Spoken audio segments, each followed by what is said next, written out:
जय श्री महाकाल।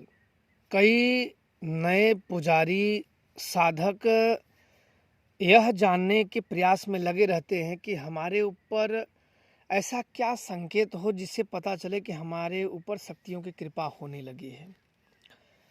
तो आज मैं नए लोगों को यही बताऊंगा कि आप लोग खुद से कैसे पता कर सकते हैं कि हमारे ऊपर कृपा होने लगी है।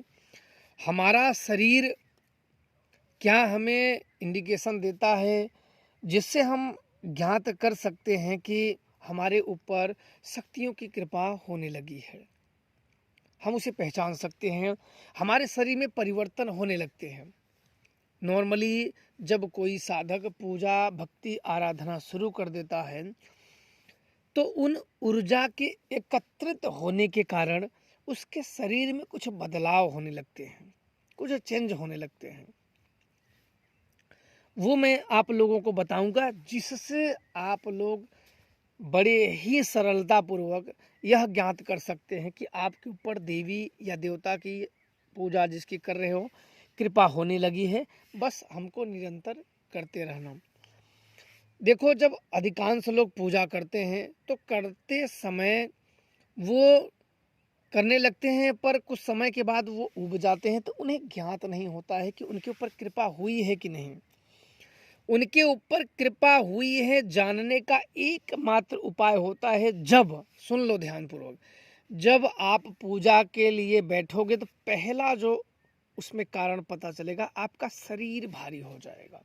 जब आप पूजा अगरबत्ती धूप बत्ती या जोत या आप आरती या कपूर जो भी आप उस शक्ति को अर्पित करेंगे तो आपका शरीर एक वजन हो जाएगा। एक जैसे नॉर्मली शरीर रहती है उसका फील आपको ज्ञात हो जाएगा। आपको पता चल जाएगा कि पूजा के पहले मैं बिल्कुल हल्का था, सब कुछ ठीक था। पूजा में शरीर वजन हो जाना, बिल्कुल गहरा, आपका ध्यान गहरा जाना और बिल्कुल शांत हो जाना। शांत तरीके से मन में ज़्यादा वो चंचलतापन ना रहना और मन बिल्कुल शांत हो जाना और थोड़े से हैवी अपने आप को फील करना। शरीर थोड़ा सा हैवी फील करेगा उस समय पूजा में। तो यह अगर आपको हो तो आप समझिए कि उस शक्ति की कृपा, उस ऊर्जा, जो ऊर्जा है वो आपके शरीर के ऊपर एकत्रित हो रही है, जिससे आपका धीरे धीरे कल्याण होना शुरू हो जाएगा। दूसरा जो सबसे बड़ा कारण है कि आप जब किसी को देखेंगे तो आपके विचार में कुछ ऐसी बातें आ जाएंगी कि अरे यार इसको तो ये हुआ है या इसको ये दिक्कतें हैं, और वो बात सही निकलेगी। आपके अंतर मन में विचार जैसे अचानक से आ जाएगा कि फला व्यक्ति को ये दिक्कत है, इसको ये दिक्कत है। वो आपसे बताएगा नहीं, बस सामने खड़ा होगा तो लगेगा ये इससे दिक्कत है, और बाद में वही सही होगा कि हाँ यही इस व्यक्ति को दिक्कत है। अब ये होता कैसे है? ये होता ऐसे है कि जिस शक्ति की आप पूजा कर रहे हो, जिस शक्ति की आप आराधना साधनाएं मंत्रों का जाप कर रहे हो, उनकी ऊर्जाएं एकत्रित हो रही हैं, उनकी सहायक शक्तियां एकत्रित हो रही हैं। उन सहायक शक्तियों के आशीर्वाद के फल स्वरूप आपको यह सब ज्ञान मिल रहा है और यह सब आपके शरीर में, आपके ध्यान में, आपके देखने के नज़रिए में परिवर्तन हो रहा है। इन परिवर्तनों से आपको समझ जाना चाहिए कि उस शक्ति की कृपा हो रही है या उसके सेवकों की या उनके सहायक शक्तियों के अब वो आ रहे हैं, और अब मुझे अपने पूजा पाठ को जो नियमित है चलते रहना चाहिए। हमें ज्ञान के मार्गों में आगे बढ़ना चाहिए। तो अगर इन मार्गों को आगे अगर आप बढ़ते हो तो आप निश्चित तौर पे बढ़ जाओगे। ये मैंने एक दो कारण बताए हैं जिससे नया से नया व्यक्ति भी महसूस कर सकता है, जान सकता है और समझ सकता है कि उसके ऊपर शक्तियों की कृपा हो चुकी है या नहीं हो चुकी है।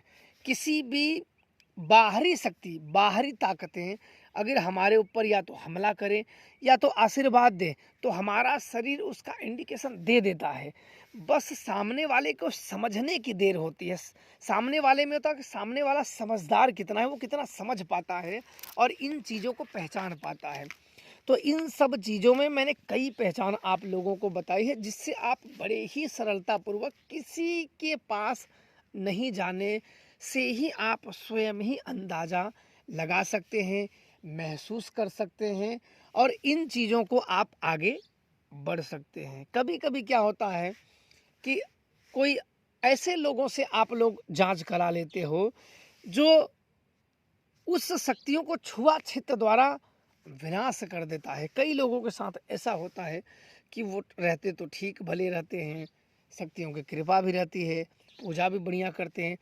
ज्यों ही किसी से उन्होंने दिखाया, उसने ऐसे चाल चले या ऐसे उसमें कुछ ऊंच-नीच कर दिया, जिससे वो शक्तियाँ बेकार हो गई।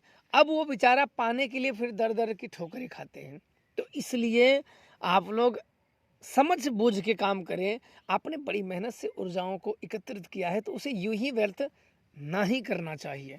तो आशा करता हूं कि आप लोगों को जो ये शक्ति की कृपा है कैसे पहचाने, आशा करता हूं कि आप लोगों को ये समझ में आ गया होगा और इन चीज़ों को महसूस करके आप लोग समझ सकते हो। बाकी आप लोगों को करें और खुश रहें और जो भी मन में अज्ञान है उसे दूर करें और ज्ञान की तरफ आगे बढ़ें। जय श्री महाकाल।